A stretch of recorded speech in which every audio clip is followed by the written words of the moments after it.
We are live here on Plus One EXP's Roll for Content channel. My name is Tony Vicinda. I'm Chief Alchemist here on Plus One EXP. We're a weird little brand that multi-classes in tabletop game design, beard and skincare alchemy, and the Bardic College of Content Creation. Our hope and desire is to help amazing designers find great players who love their games and help amazing designers find great players whose games they can love. We do that in a lot of ways, but one of my favorite ones is actually sitting down with those designers, talking to them about their creative process, what makes them tick, and their most recent projects. Today, we're sitting down with two people who I have been longtime fans of, one of whom I've gotten to interact with a good bit, one of whom I'm getting to meet for the first time today, and that is Banana Chan and Sen-Foong Lim.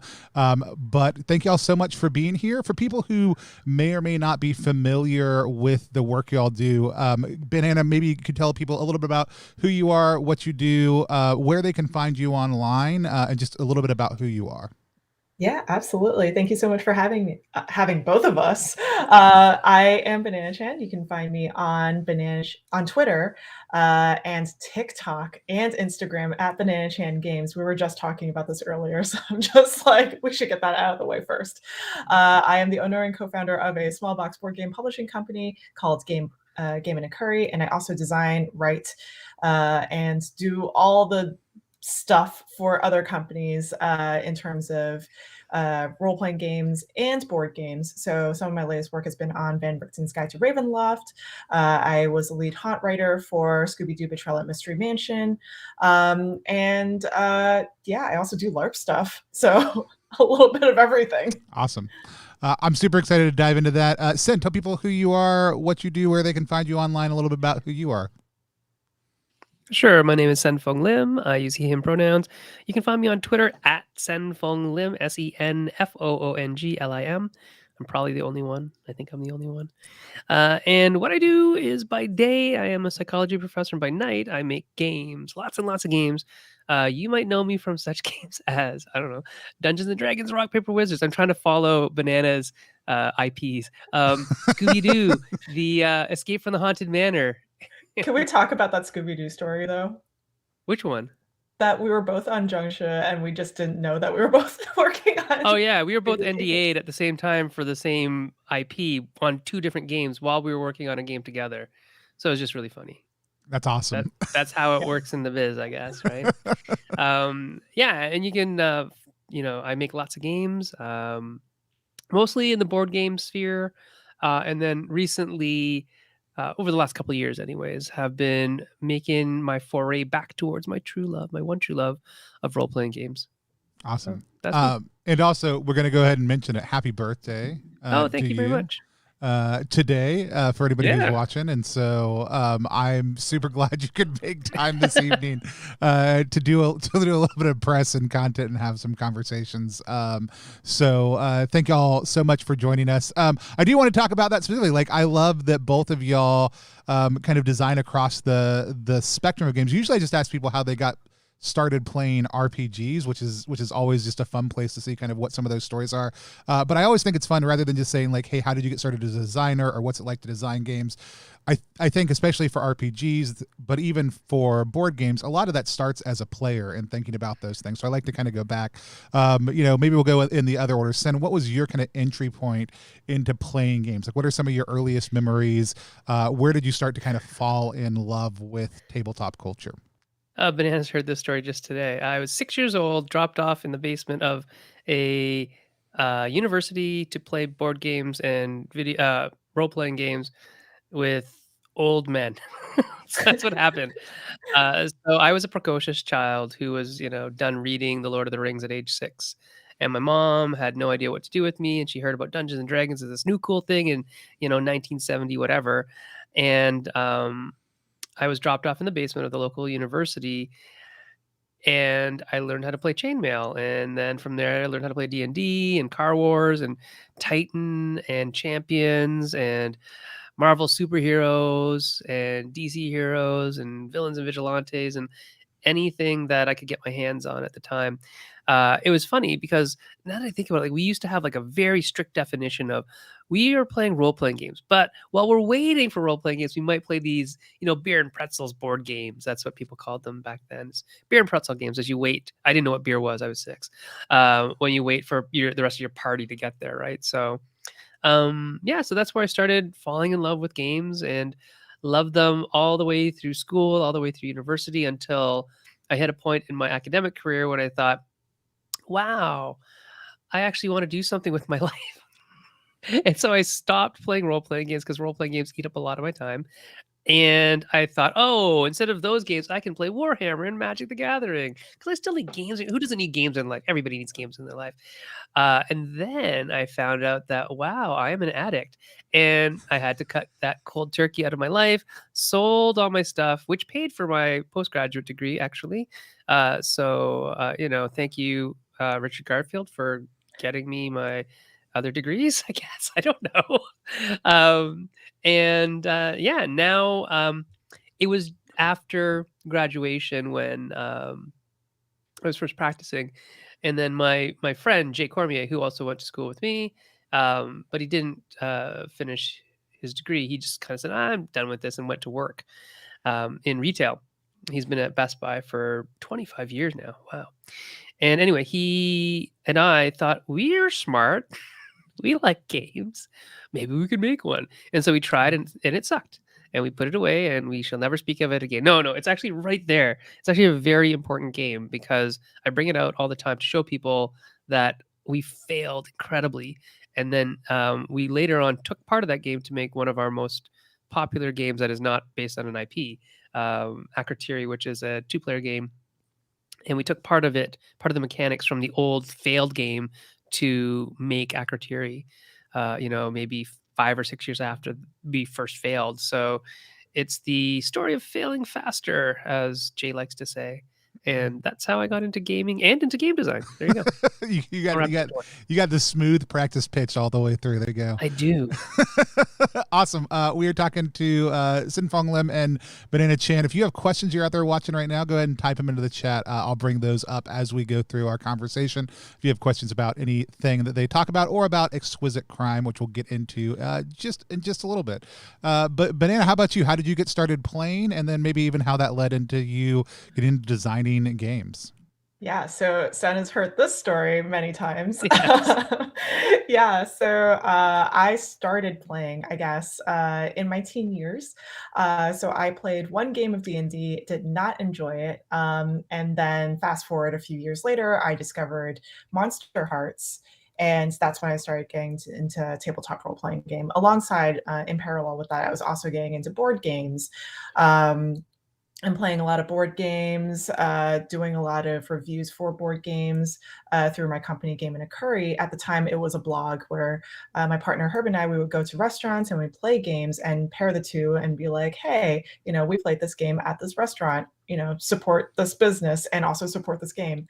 So that was something that we were doing for a while. And then that evolved into a publishing company.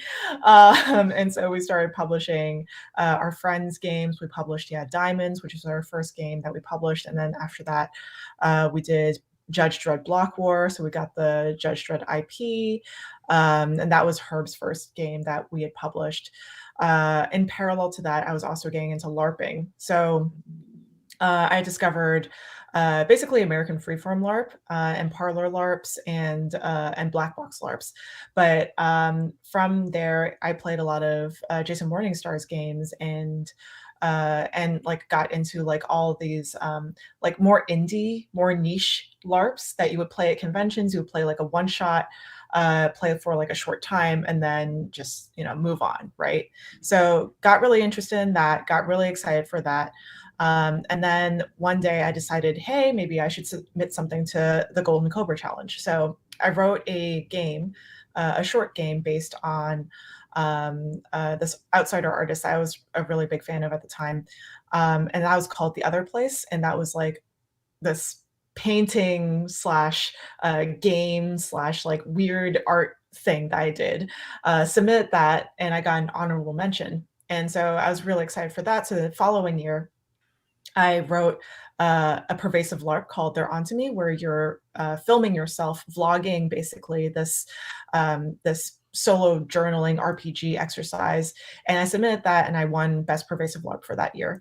And so from there, it sort of gave me the confidence to like keep going, keep pushing, and like keep working on other stuff. So started working on Kids on Bikes, wrote a module for that. I think that's how I sort of, met Sen. So we like met technically through Kids on Bikes. And then from there, just like kept working on other stuff. That's awesome. I do want to know what your maybe your most memorable is a better question. Curry and game combo was during your entire time blogging. So at the time, we were living in New York, and there is not a lot of space to play games in restaurants in New York. So I remember this one time we were at this place called Curry Ya, and it's got like this this bar setup, right, where the chef is behind this like bar setup where they're like cooking the food and like serving it to you. And we had like this tiny sliver of space to like play a game that was good enough for like maybe like a small box game or something like that. I think we played Gold Thief, and that was really memorable because we had accidentally knocked over like all the gold pieces. So it comes with like these little tiny translucent like yellow gold pieces. And it's not the best place to play a game. I wouldn't recommend it, but it paired very well with our meal. I thought that was a very enjoyable time. Love it. Now, I'm super excited. So you mentioned that you two kind of met through Kids on Bikes. Collaboration, I think, is always such an interesting conversation to kind of dive into. Y'all kind of met each other through that, but y'all have this is that I know of. I know you've worked on a number of games, but at least the second intentional collaboration I know for the two of you, though there may have been other ones before that I just don't know about. How do y'all and Jay and Sen, I know that you and Jay like collaborate on most of the games that you make. So you're people who I know work well with other people. Kind of tell me what that process is like when you're approaching somebody, you're thinking about collaborating with somebody on a project. What are some of the choices that you're making as you're thinking about that? Do I like this person? That's it. That's honestly it. Like, can I work with this person? Can this person work with me? Is probably a better question to ask, because I have my own foibles and I know that I'm not the easiest person to work with. So if I find somebody that can work with me and see a project through, we tend to work a lot together because we like each other, are okay with each other's working style, and haven't killed each other yet. So there you go. Awesome. What are some of the hardest parts about working with you? With me? Yeah. That I am a thinker as opposed to a doer. And I like to think. And sometimes you actually need to do. And that can be problematic when there needs to be getting done. Like when there's a deadline, or when there's, hey, we have a pitch. Can we make a scenario for this? And like I say yes, and then I don't get it done because my head is in the clouds. But luckily for us, we have a certified, I don't know if you knew this. Oh, we no. have a certified, a newly minted Scrum Master in our presence. Oh, I am a certified Scrum Master. Excellent. Jay, for people who aren't familiar with what what a Scrum is, or what it means to be a Scrum Master, tell us a little bit about that. It's basically a way of product/project managing. So in smaller teams, it's more efficient because you're working in like an agile environment. That's what it's called. So basically, you have a product owner, and you have a Scrum Master who's basically communicating between the team and the product owner, and trying to make sure that everyone gets the mentoring and coaching that they need in order to succeed at their job. So the rest of the team is basically developers, and the developers would do the stuff. Sometimes development also falls on the product manager, or sorry, the product owner or the Scrum Master, though technically it shouldn't happen. It would be best if it didn't. It would be best. Like, in larger companies and tech companies, like hopefully that doesn't happen, but in like a tabletop game sphere, like I think it's okay. Yeah. There's usually a lot more personal ownership over the end product anyway. So exactly, yeah. Ben, same question for you though. For you, what do you think is some of the hardest parts about working with you? I'm a doer and not a thinker. It's actually true, because there's stuff where it's like I wake up in the morning and I get a message from Banana that she's written a whole chapter or something, and then I go through it and I said, well, did we think about how this actually links up with everything else, right? So sometimes she does stuff without necessarily not. It's not that it's not thoughtful, but some of the stuff may not jive with what we originally wrote, and then we have to, but we like what she just wrote, so it's like, okay, let's rework the back end to fit with this now or something like that. So that is a thing. And then the other thing in reverse is like, I will literally just sit there and think and tell Banana to go watch this movie or listen to this podcast for days and days and days until she says, you really need to put something down on paper. And then that happens, but only because you told me to. So yeah. We have a deadline. Yeah, we have a deadline, Sen. You probably should get that done. No. And that's the thing. Like when I have a deadline and she tells me you have a deadline, part of it is just my brain doesn't think about deadlines. But when I know I have a deadline, it gets done and it gets done well. It's just more of a and working in partnership. Like if you're waiting for somebody to get something done and it's not getting done, that it's just communication is key, right? And so I'm a very good communicator. I just don't remember dates. That's why I hated history as a student. I just can't remember dates. Time is wibbly wobbly and timey wimey, right? We have It's Google not. Calendar now, though. Well, yeah. So. I mean, if anything that the pandemic has taught me is that Google Calendar actually works. It works really well. Yeah. Because people will just send me stuff and I don't have to remember anymore. Look, there it is. It's done. That was Things like Banana- deadlines aren't there. Yeah, scheduling this, that was like, I fessed up to that. I was like, yeah, no, I've got to get my Google Calendar game back on point. Like when I was working in an office building, it was great. Everything was scheduled because I needed to know if somebody was going to walk into my office at some point in time. Working from home all the time now. Well, I mean, yeah. Horrible. If you were not wearing pants in your office, you wouldn't want anybody to walk in. You don't want anybody walking in. I actually had a high desk there also too, so it was pretty easy to but it was actually the same desk. But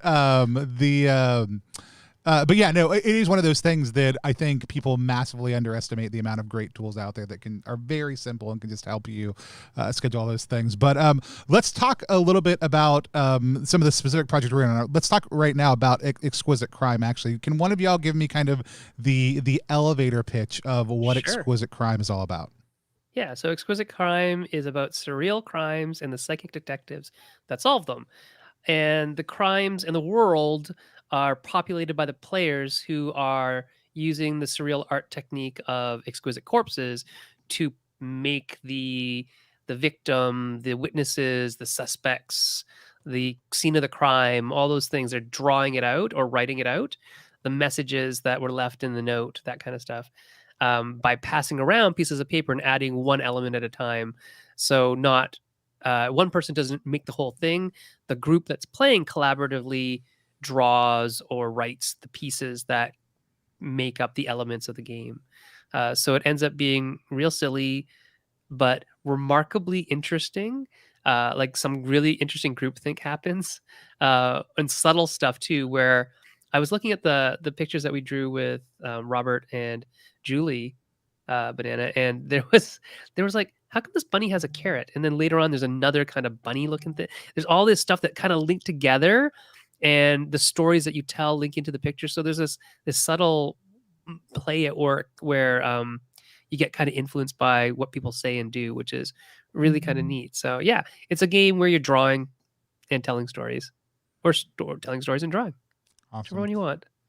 And real quick, Banana, this is not also the only game. We're going to talk a little bit more about Exquisite Crime in just a second. This is not the only game that you have that's live right now, correct? You've got another game that's up? I do have another game that's up on Kickstarter. You're like, you know what? Having one game that I have to fund is not enough for me. I need two games that I need to fund simultaneously. Tell me a little bit about the other game that you're working on right now. Yeah, so it's an anthology of LARPs that's designed by myself and Sadia Bees. It is 14 different horror American freeform LARPs that are set around a dinner table or the suburbs. So these are more intense games. These are not for children. These are for adults, and they contain some seriously heavy themes. So yeah, if you like intense games, that's definitely a thing for you. Awesome. Why 14?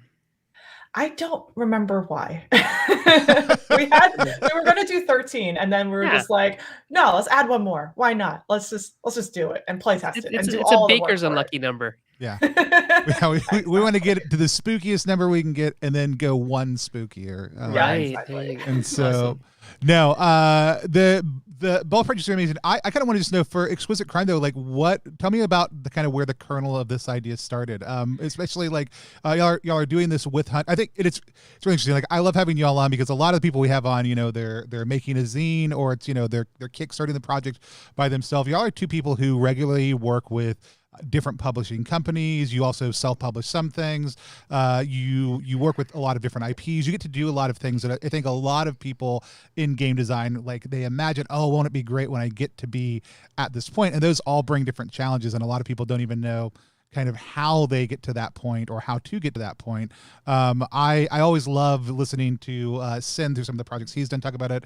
Love getting to see what you share online, Banana. Would love to hear a little bit about kind of what the kernel of the idea was. Is it something that hunters came to y'all with? Is it something that y'all were working on to them? How did that work? So this is something that we were working on for quite some time. We have a living Google Doc where we just word vomit all of our ideas onto, and we just like pick and choose whichever one we're most excited about at the time and just like work from there. I think for this specifically, we were interested in the idea of exquisite corpses in general, like as a drawing mechanic, as like a drawing exercise in general. And so we wanted to play off of that. Awesome. Yeah, it was like when I first saw it pop out, it was really interesting because like it's a game that I'm familiar with. The person who introduced it to me never told me it had a name. They were like, this is a thing that we do in my house. Sometimes I've used it for other stuff. I did not know it was a thing until earlier this year when Exquisite Corpse and Maggot Keep, which is a Sandy Pug game, launched their project, which is an anthology of writers who only know the very end of what the person wrote before them for like a journalist storytelling game. So it's really cool to see two kind of Exquisite Corpse inspired projects that are very different from each other popping up around the same time and kind of where that comes out at. But it's in addition to the actual drawing process for each one, there are kind of these vision cards. Like how did those influence the storytelling process? Well, that's exactly it. They influence it. They are like visions that I, as the psychic, will be explaining. I'll just pick a picture and look at it. I see in my brain, Banana, 7 people standing around a fallen beast, and the beast is like covered in metal. And should I actually draw this? I feel like I should draw this. You could. And as I'm describing what I see on the vision card as the psychic, all of the other players are like drawing their the victim or the suspect or witness, and my words may or may not influence them psychically or not. Oh, and one of the people, I think they have green skin. What is going on? I don't have green. Crap. Or yeah, pink skin too. And there's lots of rocks in this. There's a lot of rocks in my vision. The vision that I'm getting is it's coming in. Oh, it's fading away now. I'm sorry, Banana. It's fading out. I've lost it. I've lost them. I've lost connection to the. Is this your victim? Why, it is now. It's awesome. That's so great. So you had this idea. You'd been kind of word vomited onto paper. Yep. How did the conversation with Hunter start? Is this something where y'all approached them? They came to you and said, "Hey, do you have anything you're looking to publish?" How did that kind of progress? Well, we work a lot with hunters, with especially Ivan, specifically on other projects with other companies, with Darrington Press, and so we have a ready ear to talk to hunters about stuff. Originally, we actually pitched them Jiangshi, but they passed at the time for whatever reasons. They might have been busy with some other projects. Or they might have also, oh no, it was Evil Hat who said we'd like it, but we can't do all the box and the cards and the things that you like about it. Whereas hunters might have done that, but it's a kind of project that Ivan later said, yeah, we probably should have signed that. But anyway, we just reached out to Ivan and said, hey, we got a game that we think might fit with what Hunters is doing. Especially because we knew when Spencer had pitched or was doing Alice is Missing, that Hunters was into, perhaps games that are a little bit interesting and weird in mechanics and not necessarily like just OSR type stuff, or even, well, I mean, kids on bikes, kids on brooms type things, which are very kind of traditional role playing. But Right. Alice is Missing is like way out there. And we thought, well, this is kind of way out there too. Might as well see what they think. And because Hunters is a very kind of art forward company, not necessarily just like visual art, but like the idea of artistry. I think Hunters and all the people that work there are very into that kind of discussion and product and creation process. So they were all like, oh, this is really interesting, right? So then it's a conversation of how do we turn that into a product that we can, sell to people, right? Because it's and it was more than an idea. Like, it was a game when we pitched it to them, but then it was like, okay, how do we generate enough content to make it worth a sticker price, right? That is sellable. Yeah. Yeah. So, I mean, it wasn't like, hey, I have the idea of a game that I would love to bring to you and see if you will pay me so that I can develop it. It was, we have a game. We want to make this game beautiful and look a certain way, and that we think it vibes with the way that y'all execute games. Let's talk about how that could work together. Yeah, definitely. We go into a lot of our pitches with not the intention, but the knowledge that we could co-publish if necessary, if we wanted more, artistic control or control over who our writers were, things like that. So because Banana has the Game and a Curry imprint, it makes it a little bit different going into negotiation than when you're like a pure freelancer, as opposed to somebody who offers something else like co-publishing, right? So that's interesting. Yeah, but this one was pure, like, Hunter's just like, no, we're going to do this and let's do this. And we're like, yeah, that's good. We like that. We're okay with that. And for Ben and for you, especially with the fact that you have that input, you could be co-publishing. Like, for you, what are some of the decisions that kind of go into, hey, this is something I want to publish versus I want to look for someone else to publish or partner with somebody on publishing something?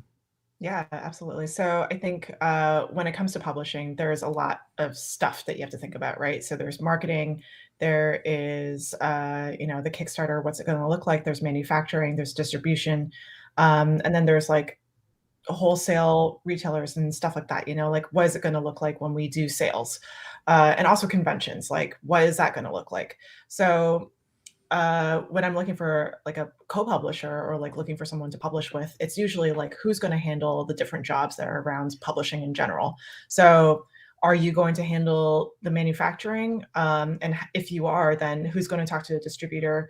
Who's going to handle like the project management? Who's going to handle like, the stretch goal writers, if we have any? And so there's a lot that goes into it that is basically just like bucketing the items that you need to get done and splitting them up. This sounds like somebody who is a certified Scrum Master. That's basically what I'm trying to say here. We have a product backlog, and then we split up the product backlog into sprint backlog items, and then we split those up into basically whoever wants to take those roles. Love it. It's true, actually.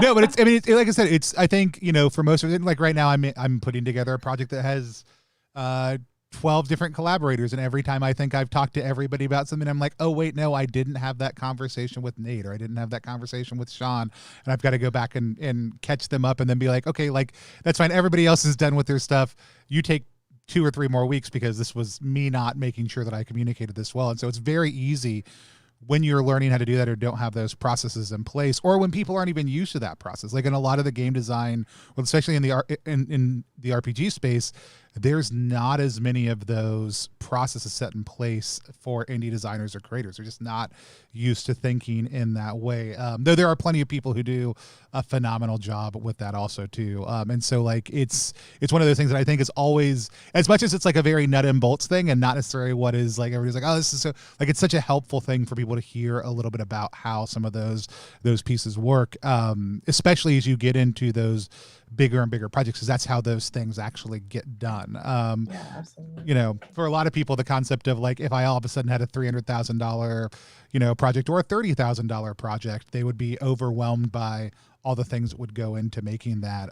Whereas those are the processes y'all have in place make navigating those much, much easier as you get into them. So I just cleaned up my template for basically project managing stuff in the future. So She's been talking about this template like literally all day. I love this template so much. It's so All day clean long. and it's just so great.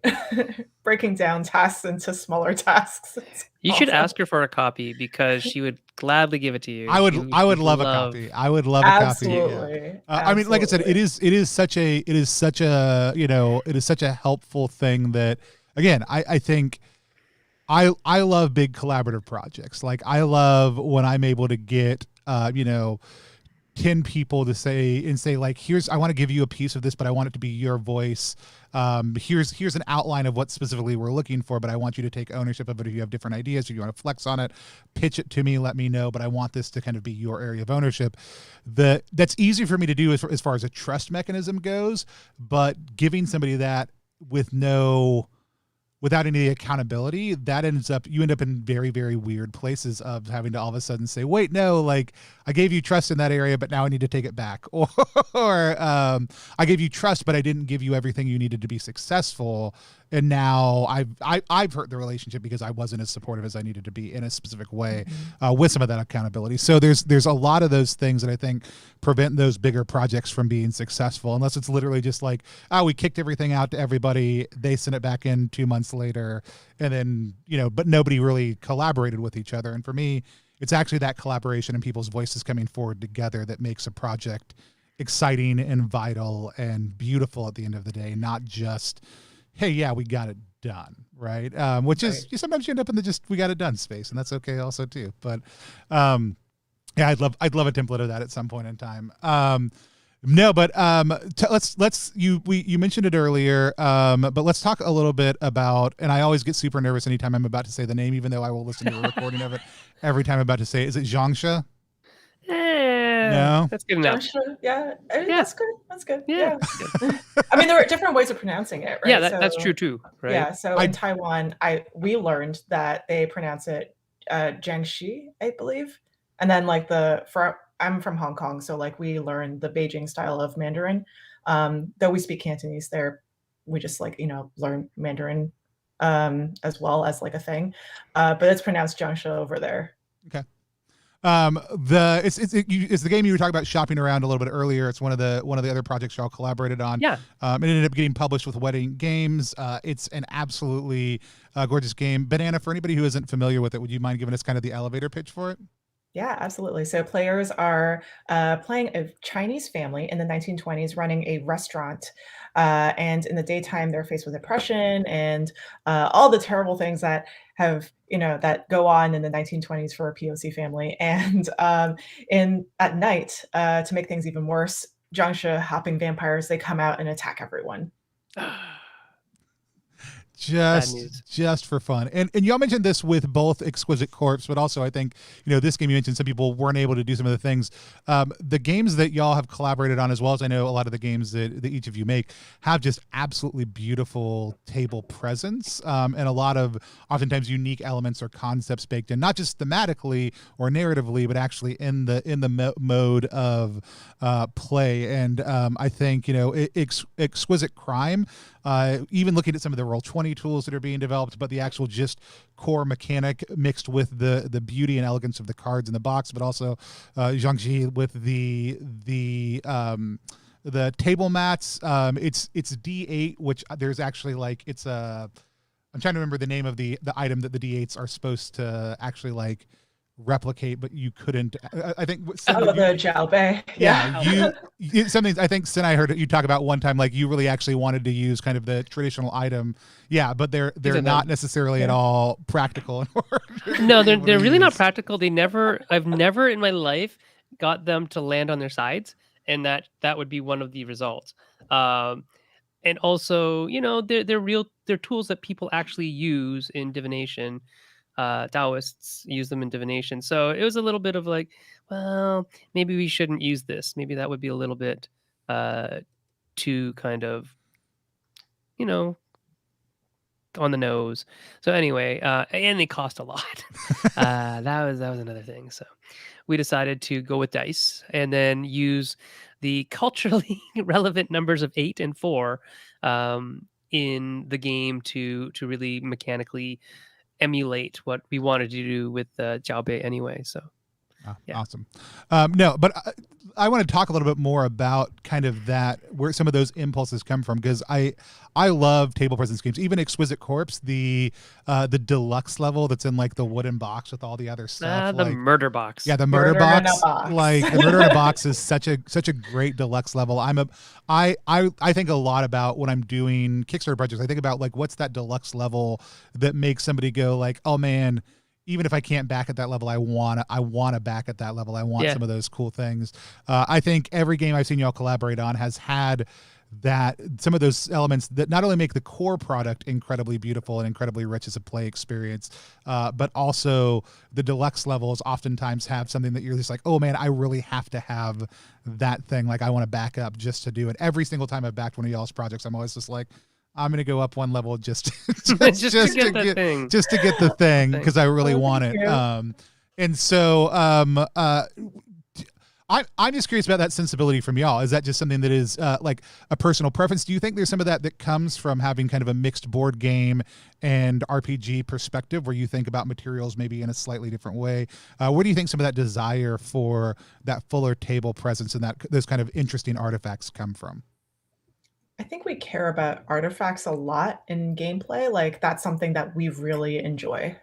So artifact creation is something that has been sort of prominent in most of our designs, I think. Even the ones that we haven't, even created or haven't been published yet, or haven't been, fully there just yet. Like in our design, we've been thinking a lot about like, how do we make sure that the table can, collaborate on a poster, or how can we get them to collaborate on a drawing together, and having that sort of like that that memory, that shared memory that everyone's going to have like physically present in after the game. We really do focus on that. Um, Sometimes it's like the very first thing we talk about is like, uh, do you remember? I don't know, Tony. You might remember those, cootie catchers that you go Yeah. like this with. There already is an RPG with one in there. But we're like always talking about stuff like that. Like, hey, see that hexaflexagon thing? What can we do with that? And so when we are spitting out word vomit onto our Google Doc, it's usually Banana has either watched a TV show or Sen has listened to a podcast, and then we sit and then we vomit onto this page, or we've seen some really cool paper crafted thing that we think we could turn into a decision making device or an archival device or something like that, where the players can create and make and keep and have a memory of their experience in playing this game the one time that they might have played it, right? Because a lot of our games are like that. So I made a game with Alara Wright called Ties That Bind, which is about, it's about the horrors of families being separated at the border. And all it is, all your character sheet is a postcard. It's a postcard that you write on your name and your date, your age, and then you have to write memories. What are your favorite memories about your family? And eventually during the game master will white those out, or you'll be forced to write over them with a big thick black marker. Like what was the last memory you had of the prison, and you have to write on your card. And then people will look at their card at the end of the game. The reflective part of the game is looking at it and seeing that all those fun memories that you had are either like gone, like whited right out of your life, or written over by all these bad memories of the prison. And anyways, people have found these cards like later in their bag or something, and they will instantly message me and talk about how horrible playing that game was. But they're like, I loved playing it and I hated playing it all at the same time because of the feelings that it brings up, right? It's a hard game to play. But then they see this artifact and they remember. My mom is cleaning out her basement, and I just found a whole bunch of my like cars from Car Wars and characters from Champions, and my mom was like, do you want to throw this out? It's like, no, that's like my childhood in a box. You're like, Mom, 6th edition just dropped. I got to convert everything up for the new Car Wars. But the idea is that like I want to give players those types of memories because they're so important for me, when I see them, I just have this little internal smile, and I sit and look at my paladin that I rolled up when I was like 12 years old or whatever, right? And I want people to have those types of memories about the games they played that Banana and I make. So artifacts awesome. are real important for us. Yeah. No, I love that. I come from a like my game design orientation was through like social play. So it was low ropes and experiential education was my entry point. And artifaction as a form of tactile processing is such a huge part of that experience. It's it's like I said, it's one of the reasons I always love games I see from y'all, hearing kind of a little bit about that. Even like some of your models for how you talk about playtesting the experience with how theme and mechanics, like the house model that you'll use for things like, I love those because a lot of the times those visualizations I think are what people kind of keenly take away with them. But you know, like I have people who will message me 20 years after the fact about a retreat we went on in a thing that we made as part of play that they'll have found, and it's the same kind of thing. Like it takes you back to that moment, to that experience. And I love games where you're able to do that. And a lot of my wife hates it because I hold on to like those types of things. And so a game we were prototyping for that we were play testing for about a year, I have a box full of it because it's just all like you end up with these amazing artifacts of lyrics people have written around songs or art they have drawn or other things like that from the game. And she's like, could you just not scan them in? I was like, yeah, but then I'll never look them again. If I scan them in, like they're just digital and they're gone. But if I leave them in this box, it totally loses something, right? Yeah. There's something magical about opening a dusty old box, a banker's box, and finding pieces of history in it. Yeah. And I think I'm getting old. I know I'm getting old because it's my birthday today, but I never used to be like that. I would actually mock one of my friends. Okay, so you would probably mock him too. One of my friends, Jesse Polhemus, would keep coffee cups that he had good conversations over. Oh, yeah, that's really cute. It is now, but at the time when we were like 20s, it's like, just throw the damn coffee cup out, Jess. Yeah, like no, it has a memory to me. Gotta find out what Jesse's oldest coffee cup is. Yeah. He did eventually have to throw them all out. Yeah. You're gonna write the coffee cup game someday soon, where it's like just words that are on the outside of a disposable cup. Actually, Banana, that would be awesome if there was like a cup with like and all your character sheet was like one of those sleeves, and it was like people would write the wrong thing. Call you the wrong name. That'd be hilarious. So Nathan Black actually just came up with a coffee cup game where it's just like a 2-player game, and you play it over coffee, basically. Yeah, for sure. That makes sense. And I don't remember the name of it, but it's like a coffee table book about coffee tables. Yeah, it's so good. It's just like the game is written on the coffee cup, so you don't have to like read anything. You don't have to have like a book or anything. So it's just like really easy to pick up and play. That's so fun. Yeah. That's awesome. I just immediately Googled Nathan Black coffee cup game. There's an article on Geek Native about it. Nice. And so morning coffee for a new lover. Yes, that's the one. Yeah. And so I've seen a couple in this last year coffee cup games, but I love thinking about the different materials you can use, whether that's like sometimes it's just traditional things like little hexes and stuff that I want to use in a different way and want to laser cut different stuff onto. Other times it's like, hey, like I not just for game stuff, but for a lot of my other work, have done tons of like professional development conventions, and I'm always like, how do we turn the lanyard into a game? Like how do we take some of the different things that we all have on us and all of a sudden make that the business not pleasure jam that came up a little while ago. It was just a ton of little micro RPGs on business cards, things like that. I love seeing people just create in that space. Banana, for you, what's the item that y'all have talked about that you really want to make something out of, like as far as a game go, that you just haven't figured out exactly what to do or haven't gotten the chance to? What's the artifact you're most excited to make a game around? I mean, I'm really happy that we have Zener cards in our game right now. Like that's the one thing I wanted. So in Exquisite Crime, you have to use Zener cards for character creation.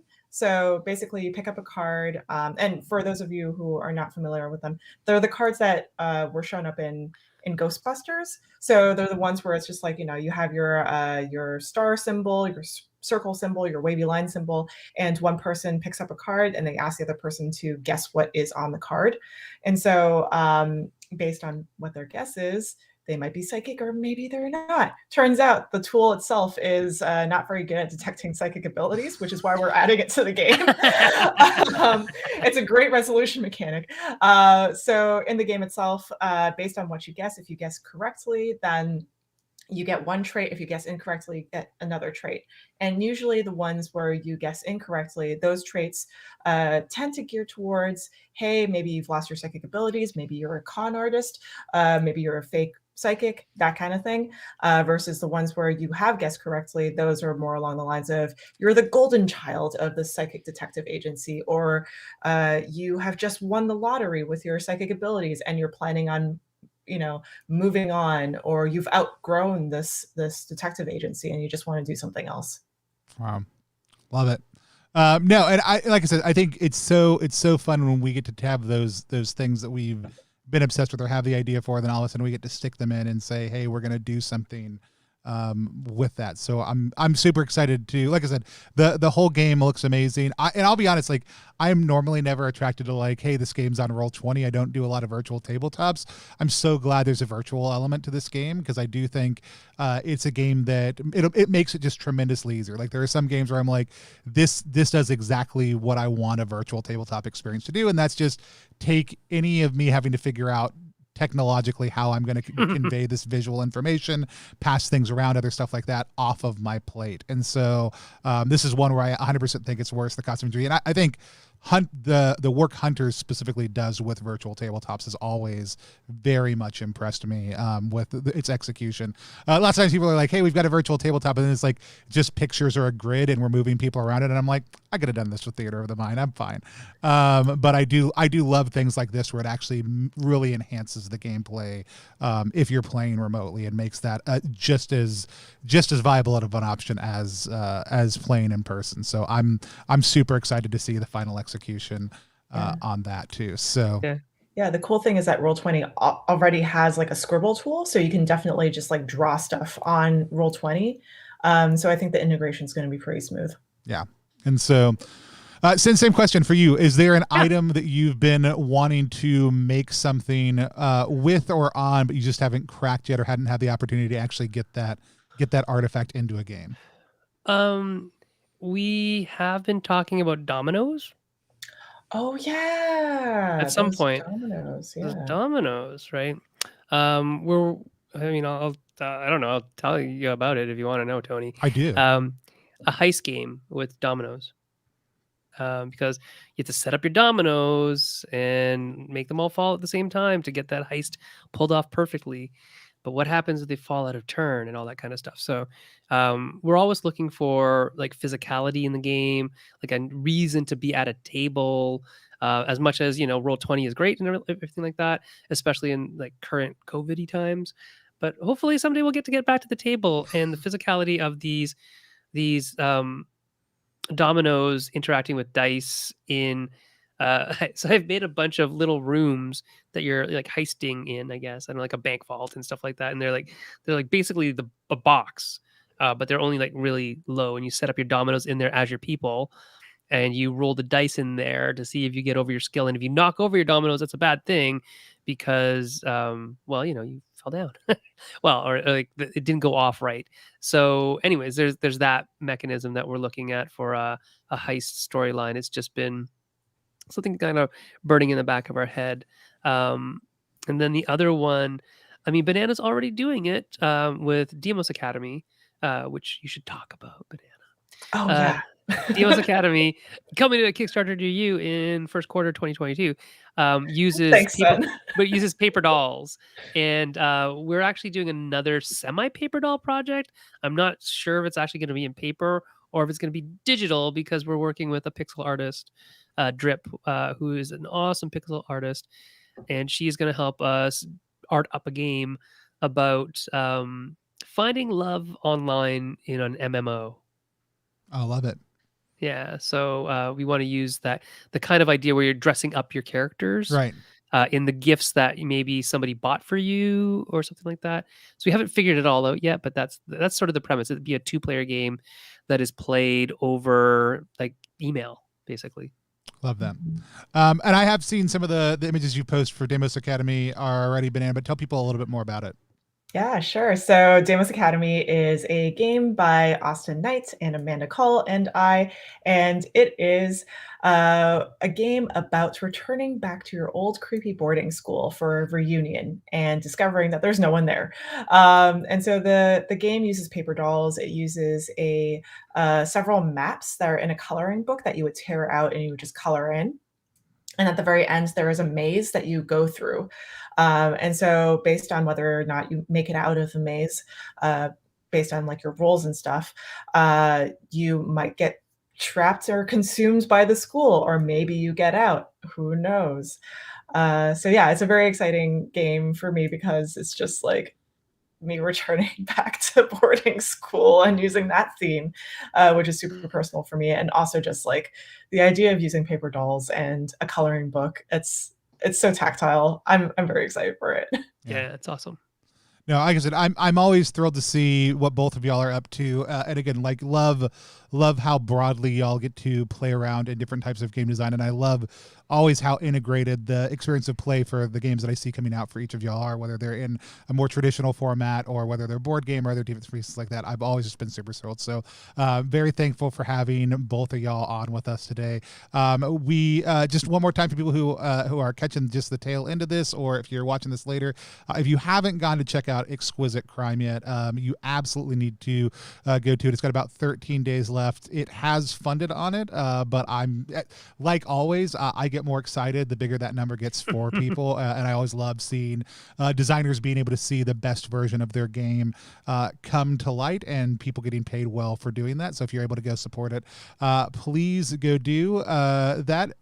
Real quick, for everybody, we do have a couple other streams coming up later on in the week. The first one, the only one that I have a graphic for right now, is on Friday. We are playing my brain doesn't work right now. Meat Grinder by Ian Newsom. It's originally a Mothership model, but we're going to be using our house space OSR system Through the Void to play through that. It's a follow-up to our zero-level funnel game we did a little while ago. And then on Saturday, we're going to be playing John McGuire's 3-2-1 action RPG Checkpoint Nemo with John. Yeah, I'm super excited. We got to play. I love John. Yeah, he's so great. We got to play the first one on stream a little while ago, so we're bringing back the same crew of players, even though we're going to be different characters, to play this second one with him this Saturday afternoon. So I'm super excited to sit down and play with him. John's phenomenal. If you haven't checked out Vintage RPG Podcast, please do. John and do a phenomenal job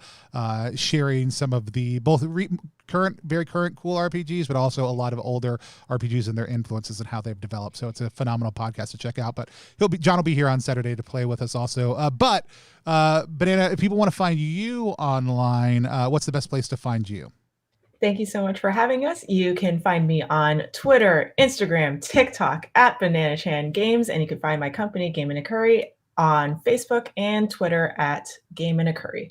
Also, if you go to the Exquisite Crime Kickstarter page, which everybody should do, there is a TikTok video by Banana halfway down drawing out things, and very impressively at one point drawing with oven mitts on, which is... I was pretending to be three different characters, or three different players. At first I was like, wait, what's going on? I was like, oh, these are all different people, and so the hands are changing. It was so good, but I was very impressed by your ability to draw with oven mitts on, because I don't know that I could have done that well. It is a hidden talent. So, Sid, if people want to find you online, what's the best place to find you? Twitter is probably the best place, at Sen-Foong Lim, SenFoongLim.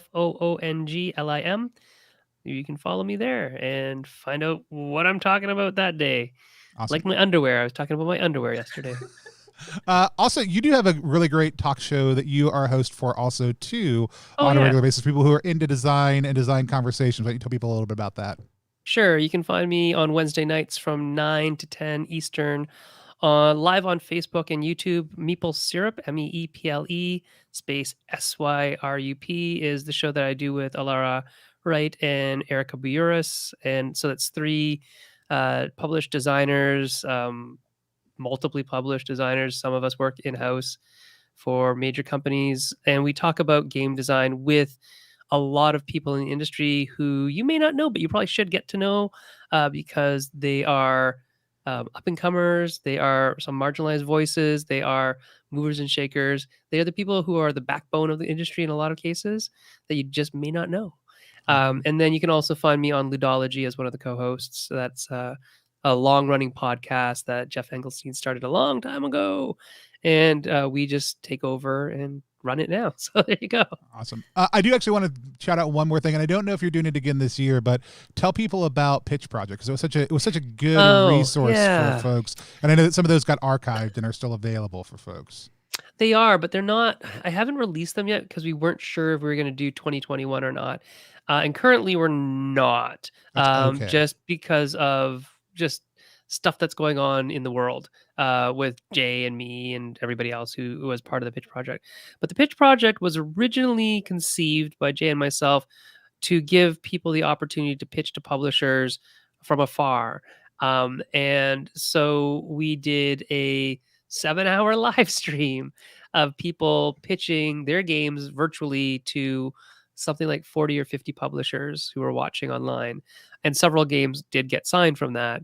The original, not the original, but the starting of that though was we ran workshops on how to make a sell sheet, how to pitch games, how to look at your contracts if you get one, how to approach publishers virtually or at a conference if you get to conventions ever now.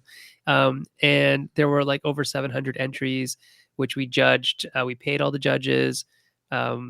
They did a great job of ranking all the sell sheets to boil it down to like the top 50 people that were going to get to pitch live. So yeah, it was a real endeavor. It was great. It was a lot of work, but in the end, it was really good for a lot of people who were either first-time people who come from different countries. We blinded all the names, so we took off all the demographic information, so nobody knew whose game was whose, except for one person. Everybody knew whose game it was because they have a published game with the same name, and they submitted a sell sheet for like a 2-player version. It's like, come on, we know whose game this is. Anyway, the people who got to pitch were from all over the world, like literally all over the world.